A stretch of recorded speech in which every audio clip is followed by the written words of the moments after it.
कैसे हैं आप सब। आज की इस वीडियो में हम डिस्कस करने वाले हैं कल्चरिंग ऑफ माइक्रो ऑर्गेनिज्म। अभी तक हमने माइक्रो ऑर्गेनिज्म के बारे में, उनके न्यूट्रिशन के बारे में पढ़ा था। तो अब नेक्स्ट जो सेक्शन है हमारा कल्चरिंग ऑफ माइक्रो ऑर्गेनिज्म के लिए, इसके अंदर हम डिस्कस कर रहे हैं कल्चरिंग ऑफ माइक्रो ऑर्गेनिज्म। तो हमने जैसे माइक्रोबायोलॉजिस्ट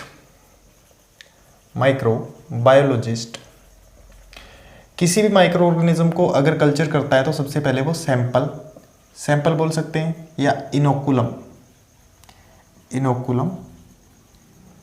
अगर आपको इनोकुलम के बारे में जानना है तो हमारी प्रीवियस वीडियो है, उसको देखना पड़ेगा। सैंपल या इनोकुलम से ग्रो करवाता है माइक्रो ऑर्गेनिज्म को एक पेट्री डिश के अंदर, पेट्री डिश में। अब माइक्रो ऑर्गेनिज्म को ग्रो करना फ्रॉम देयर क्लिनिकल सैंपल या कोई भी सैंपल हो सकता है, माइक्रो ऑर्गेनिज्म को ग्रो करवाना, ग्रोविंग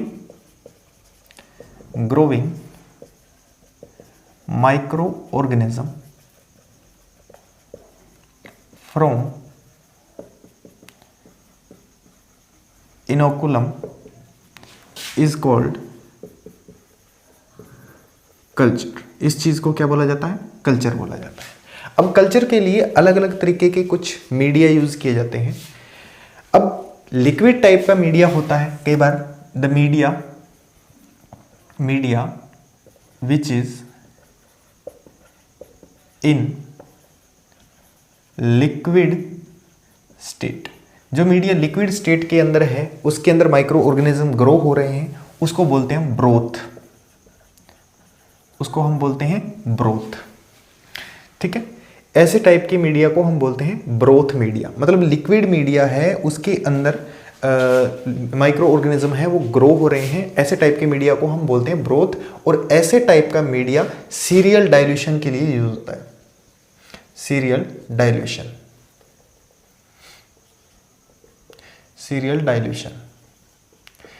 डाइल्यूशन से क्या किया जाता है? किसी भी माइक्रो ऑर्गेनिज्म के कल्चर को बिल्कुल प्योर बनाया जाता है।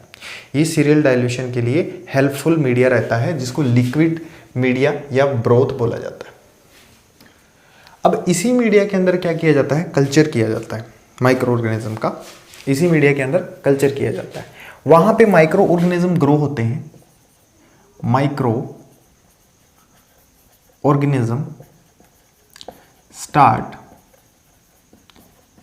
ग्रोइंग। हम उनको ग्रोइंग होते हुए देख सकते हैं। बिकॉज, क्यों देख सकते हैं? Because they make colonies. वो अपने उस जगह पे, उस प्लेस के अंदर एक कॉलोनीज बना सकते हैं। इस तरीके से एक पेट्री डिश के अंदर हमने ग्रो किया, तो इस तरीके से जो माइक्रो ऑर्गेनिज्म है कुछ यूं स्ट्रक्चर बनाते हैं एक पेट्री डिश के अंदर। तो इस चीज को हम इस सेपरेट को हम बोलते हैं कॉलोनी।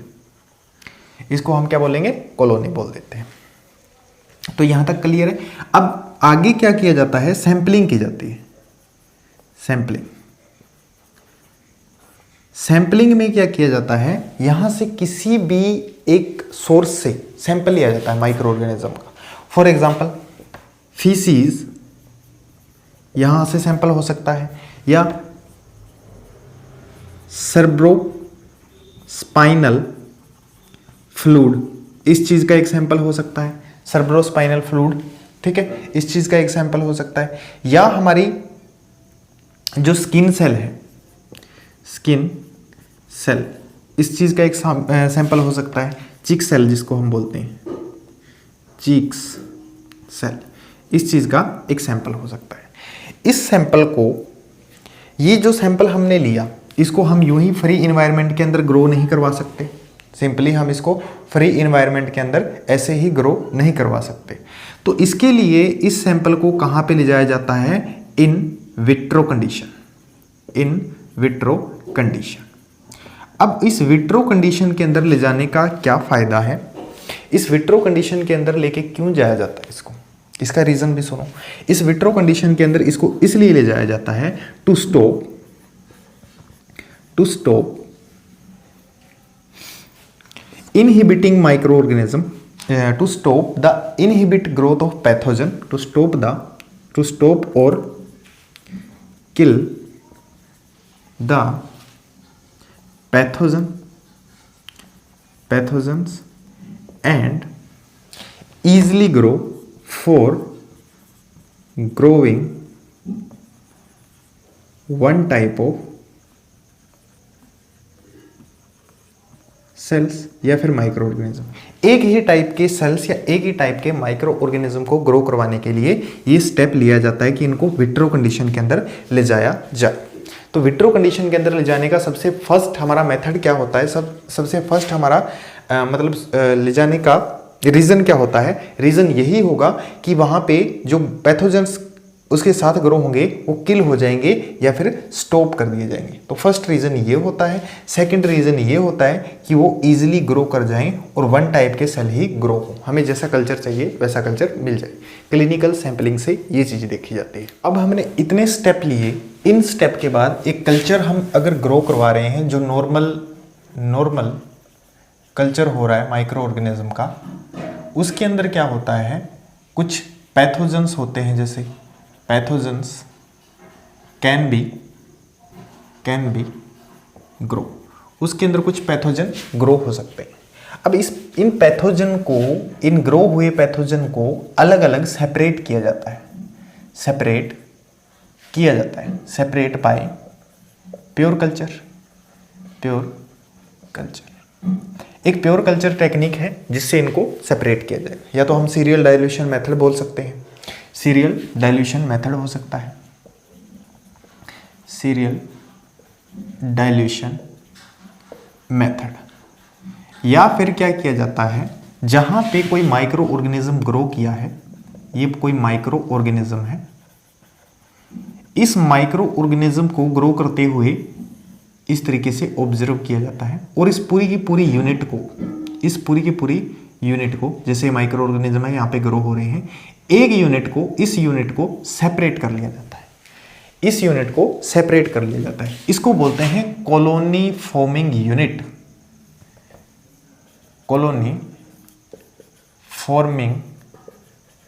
यूनिट, इस चीज को ये बोला जाता है कॉलोनी फॉर्मिंग यूनिट।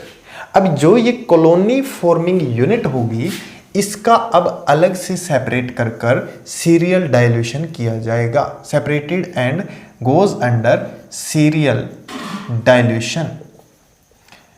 डाइल्यूशन के अंदर चली गई।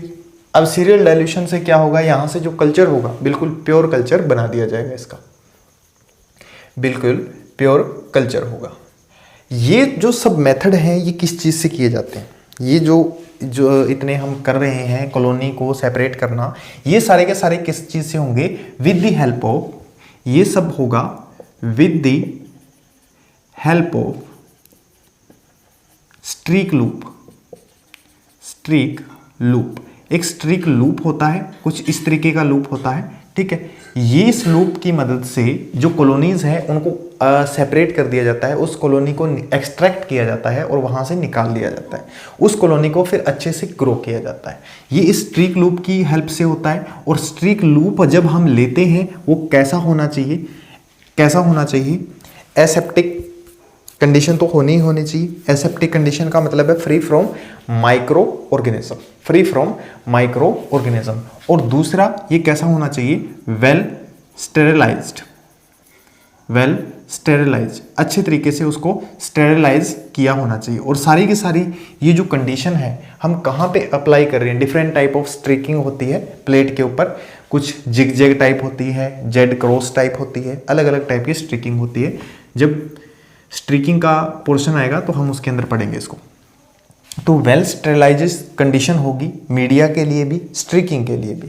तो वहां पे जो कॉलोनी ग्रो करेगी, जो कॉलोनी अब न्यू कॉलोनी जो ग्रो करेगी स्ट्रीकिंग के बाद, वहां पे हमें डिफरेंट CFU देखने को मिलेगी, कॉलोनी फॉर्मिंग यूनिट हमें अलग अलग देखने को मिलेगी। मतलब एक कॉलोनी से अब बहुत सारी कॉलोनी बनेगी और बहुत सारी कॉलोनी के अंदर से फिर हम एक कॉलोनी को सेलेक्ट करेंगे। इस तरीके से, इस मेथड से, सब कल्चर मेथड से भी हम एक कल्चर को प्योर बना सकते हैं। तो हमने एक कल्चर को प्योर इस तरीके से बना लिया है।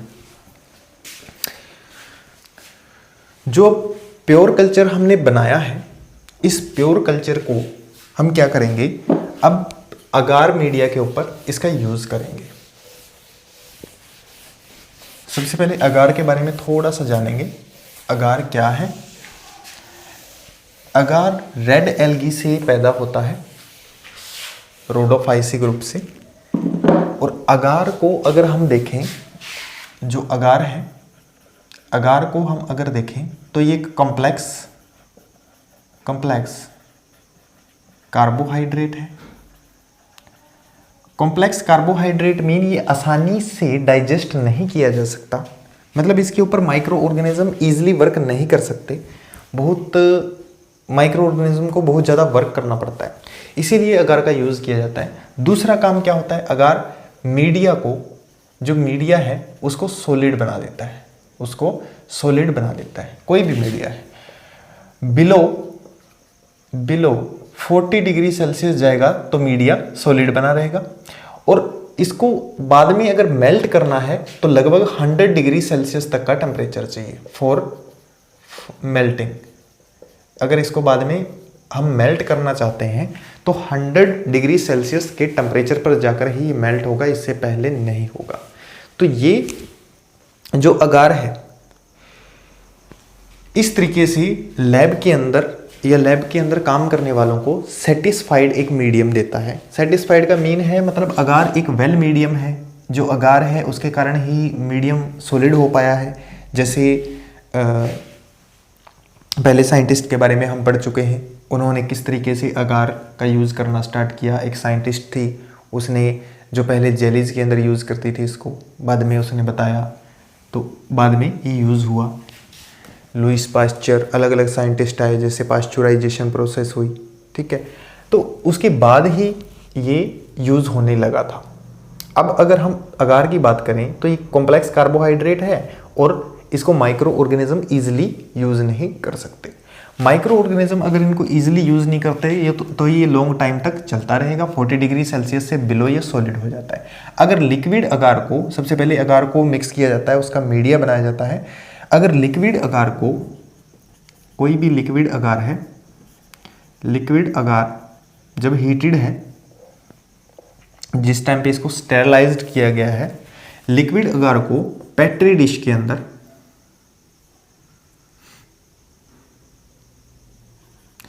पेट्री डिश उसके अंदर डालकर पोर किया जाता है। लिक्विड अगार को पेट्री डिश में पोर किया जाता है तो वहाँ पे ये सॉलिडिफाइड हो जाता है। अब ये सॉलिडिफाइड रूप है, इसका हम नाम पेट्री प्लेट्स, पेट्री प्लेट्स। या फिर कई बार क्या होता है, इनको टेस्ट ट्यूब के अंदर डालते हैं। Test tube, liquid media poured in test tube, इसके अंदर पोर किया जाता है and cool down at some angle in test tube. Test tube पे कुछ एंगल पे इसको कूल किया जाता है और कूल होने पर जब ये इस तरीके से, मतलब टेस्ट ट्यूब इस तरीके से, इसको आप मानो टेस्ट ट्यूब, इस टेस्ट ट्यूब के अंदर जो लिक्विड मीडिया है कुछ इस तरीके से यूं ग्रो हो जाता है। इस तरीके से ये सेटल हो गया, कूल हो गया और इस चीज़ को हम बोलते हैं स्लांट्स। इस चीज़ को हम क्या बोलते हैं? Slants. When media poured heated media poured in test tube and cool down at some angle, कुछ एंगल पे इसको कूल डाउन किया जाता है। कूल डाउन इसलिए किया जाता है क्योंकि ये देखो एरिया इसका इंक्रीज हो गया। अगर इतना ही होता तो छोटा सा एरिया होता ना, यूँ इस तरीके से इसका एरिया इंक्रीज हो गया है। इस चीज़ को हम बोलते हैं स्लांट्स। तो स्लांट्स के अंदर माइक्रो ऑर्गेनिज्म को ग्रो किया जाता है। यहाँ पे भी माइक्रो ऑर्गेनिज्म को ग्रो किया जाता है स्ट्रिकिंग मेथड से ही ग्रो किया जाता है। स्ट्रिकिंग मेथड से क्या किया जाता है, इनके अंदर जो स्ट्रीक है उसको डिप कर दिया जाता है पूरा माइक्रो ऑर्गेनिज्म के साथ और वहाँ पे ये कॉलोनी को फॉर्म करते हैं। इसके साथ ही कुछ डिफरेंट टाइप के मीडिया हैं जिनका हम यूज़ करते हैं। तो थोड़ा सा पहले भी हम डिस्कस कर चुके हैं इन वीडियो के अंदर डिफरेंट टाइप के मीडिया के बारे में, बट इसके अंदर भी हम थोड़ा सा डिस्कस करेंगे। जैसे कि डिफाइंड मीडिया है, डिफाइंड मीडिया क्या होता है, सबसे पहले इसके बारे में जानते हैं। डिफाइंड मीडिया, डिफाइंड मीडिया क्या होता है? A media which carry precise amount of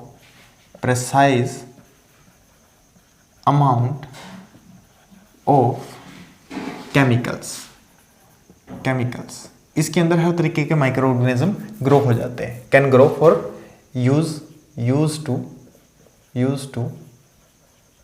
grow all type of microorganism. दूसरा मतलब प्रेसाइज कुछ अमाउंट के अंदर इसके अंदर ग्रोथ फैक्टर मिल सकते हैं। दूसरा आता है कॉम्प्लेक्स मीडिया। कॉम्प्लेक्स मीडिया क्या होता है? कॉम्प्लेक्स मीडिया एक हमारा ऐसा मीडिया होता है जिसके अंदर कुछ some amount of growth factors और विटामिन्स आर फाउंड। कुछ अमाउंट के ग्रोथ फैक्टर और विटामिन्स होते हैं, वो इसके अंदर मिलते हैं। और ये क्या करते हैं? Different type of micro organism को ये भी ग्रो करवाते हैं। Different type of microbes can grow. तो इसीलिए इसको कॉम्प्लेक्स टाइप का मीडिया बोला जाता है। उसके अंदर मतलब इतने ग्रोथ फैक्टर नहीं होते, उसको डिफाइंड बोला जाता है। मतलब उसके अंदर कुछ some amount of microorganism grow कर सकते हैं, उसके अंदर इतना ग्रोथ फैक्टर नहीं होता, बट इसके अंदर कुछ ग्रोथ फैक्टर और डाल दिया जाता है, तो ये बन जाता है एक कॉम्प्लेक्स मीडिया। कॉम्प्लेक्स मीडिया इसके अंदर लगभग हर तरीके के माइक्रो ऑर्गेनिज्म ग्रो कर सकते हैं। तो वो तो हमने पढ़ ही लिया कि अलग अलग पीएच रेंज पे अलग अलग होंगे, जैसे सॉल्टी कंडीशन है उसके अंदर अलग होंगे, प्रेशर के अंदर अलग होंगे, ठीक है। तो अलग अलग टाइप के अलग होंगे। कुछ ऐसी कंडीशन दी जाती है, कुछ ऐसा ग्रोथ फैक्टर डाले जाते हैं जिसमें कुछ वही कॉलोनी ग्रो करेंगी जो उस ग्रोथ फैक्टर के अंडर ग्रो कर सकती है। थर्ड एक आता है हमारा सेलेक्टिव मीडिया। सेलेक्टिव मीडिया क्या होता है? इसके अंदर selective amount of growth factor होते हैं, यूज टू ग्रो सेलेक्टिव या use to grow wanted colonies only and it inhibit the growth of unwanted microorganisms। Unwanted microorganisms होंगे, उनकी ग्रोथ को रोकने का काम करता है ये मीडिया। तो सेलेक्टिव मीडिया ही एक ऐसा मीडिया है जिसके अकॉर्डिंग एक स्पेशल टाइप के माइक्रो ऑर्गेनिज्म को ग्रो करवाया जा सकता है। इसमें सिर्फ वही माइक्रो ऑर्गेनिज्म ग्रो होगा जिसको हम चाहते हैं। ये मीडिया कुछ बनाया इस तरीके से जाता है कि इसके अंदर सिर्फ वही माइक्रो ऑर्गेनिज्म ग्रो होगा जिसको हम चाहते हैं, डिजायर्ड टाइप का माइक्रो ऑर्गेनिज्म, बाकी सबके सब डिलीट हो जाएंगे। तो इसको बोलते हैं हम selective type of media. Fourth type का कुछ मीडिया आता है हमारा डिफरेंशिएटेड मीडिया। ये डिफरेंशिएटेड मीडियम, इसके अंदर क्या होता है? ये हेल्पफुल होता है, helpful for microbiologist to identify the colonies of bacteria. अब जो बैक्टीरिया की कॉलोनीज होंगी उनको आइडेंटिफाई करने के लिए इसका यूज़ किया जाता है। फॉर एग्जांपल जैसे ब्लड अगार के अंदर, जैसे जो ब्लड अगार होती है उसके अंदर जो माइक्रो ऑर्गेनिज्म ब्लड पे ग्रो कर रहा है, ग्रो ऑन ब्लड, जो माइक्रो ऑर्गेनिज्म ब्लड के ऊपर ग्रो कर रहा है उसको अलग से सेपरेट कर लिया जाता है, और जो नहीं कर रहा वो अलग ही रहता है। मतलब इसके अंदर भी क्या होगा? डिफरेंट कॉलोनीज फॉर्म होगी, different different colonies are form. ये डिफरेंट कॉलोनीज को क्या कर लेंगे, सेपरेट कर लेंगे, इसीलिए इसको डिफरेंशिएटेड मीडिया बोला जाता है, इसीलिए इसको डिफरेंशिएटेड मीडिया बोला जाता है। ठीक है, मतलब इसके अंदर ब्लड अगार के ऊपर जो बैक्टीरिया ब्लड पे ग्रो करेंगे उनको अलग कॉलोनीज में सेपरेट कर लिया जाएगा, और दूसरे जो होंगे अलग कॉलोनी होगी उसको सेपरेट नहीं किया जाएगा, जो नहीं ग्रो कर रहा। एक मीडिया के अंदर डिफरेंशिएटेड करने के लिए क्या डाला गया, ब्लड अगार डाला गया, वहां पे अलग माइक्रो ऑर्गेनिज्म थे जो सिर्फ ब्लड के ऊपर ग्रो कर रहे थे, उनको सेपरेट कर लिया गया। तो इस तरीके से इस डिफरेंशिएटेड मीडिया का यूज किया जाता है माइक्रोबायोलॉजिस्ट के द्वारा to separate the different colonies.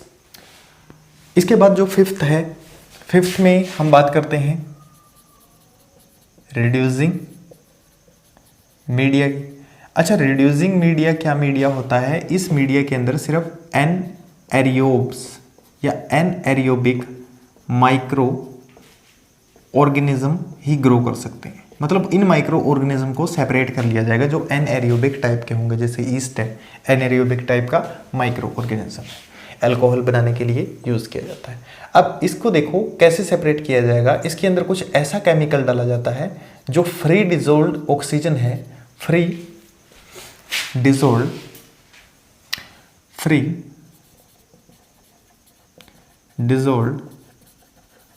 Oxygen, इसको क्या करेगा, यूज कर लेगा, फ्री डिसॉल्व्ड ऑक्सीजन यूज कर लेगा और उसका एक कंपाउंड बना देता है। तो इसके अंदर कुछ फ्री डिसॉल्व्ड ऑक्सीजन नहीं बचेगी, मतलब वो सारे के सारे ऑर्गेनिज्म किल हो जाएंगे, वो सारे के सारे माइक्रो ऑर्गेनिज्म किल हो जाएंगे जो ऑक्सीजन में रहते हैं, क्योंकि उनको तो बिना ऑक्सीजन के रहने की आदत ही नहीं है। सिर्फ बचेंगे वही जो एनएरियोबिक टाइप के होंगे, विदाउट ऑक्सीजन सर्वाइव कर सकते हैं और वही ग्रो करेंगे। तो इस टाइप के मीडिया को हम बोलते हैं रिड्यूसिंग। 6 टाइप का मीडिया और है, उसका नाम और सुनो। 6 टाइप का मीडिया है ट्रांसपोर्ट मीडिया। ट्रांसपोर्ट मीडिया, ये मीडिया बहुत ही खास होता है। इस मीडिया को कुछ इस तरीके से बनाया जाता है कि जो कंटेमिनेशन है, कंटेमिनेशन वो लेस हो, और जब हम स्पीसीज को ट्रांसपोर्ट कर रहे हैं, transport from one place to another, one place से अनदर प्लेस तक हम ट्रांसपोर्ट कर रहे हैं, तो उसके अंदर माइक्रो ऑर्गेनिज्म है वो सर्वाइव कर जाए। Microbes can survive under that medium without contamination, मतलब बिना कंटामिनेशन के उस मीडिया के अंदर माइक्रो ऑर्गेनिज्म रह सकें जब तक हम उसको ट्रांसपोर्ट कर रहे हैं। तो ऐसे टाइप के मीडिया को हम बोलते हैं ट्रांसपोर्ट मीडिया। ऐसे टाइप के मीडिया को हम बोलते हैं ट्रांसपोर्ट मीडिया। मतलब जो डिफरेंशिएट मीडिया है वो एक माइक्रो ऑर्गेनिज्म को अलग करने के लिए होता है, सिंपल टाइप के। रिड्यूसिंग मीडिया कुछ एनएरियोबिक माइक्रो ऑर्गेनिज्म होते हैं उनको अलग करने के लिए होता है। ट्रांसपोर्ट मीडिया सिर्फ ऐसा मीडिया है जो माइक्रो ऑर्गेनिज्म को ट्रांसपोर्ट करवाने में हेल्प करता है। तो ये थे आज के हमारे मीडिया तक की वीडियो कैसी लगी? अगर अच्छी लगी तो लाइक ज़रूर करें,